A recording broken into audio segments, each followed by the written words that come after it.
Green parrots, with the dazzling emerald feathers and cheeky personalities, have a history as colorful as their plumage.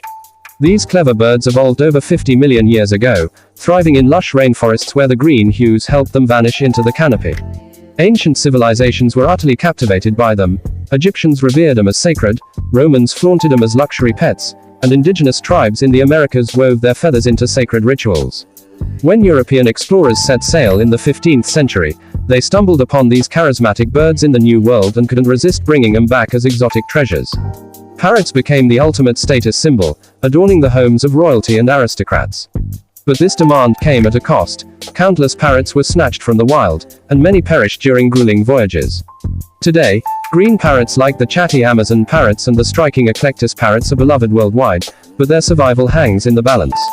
Deforestation and illegal pet trade have pushed some species to the brink. Yet, their intelligence and charm continue to inspire conservation efforts, ensuring these feathered wonders remain a vibrant part of our world's story.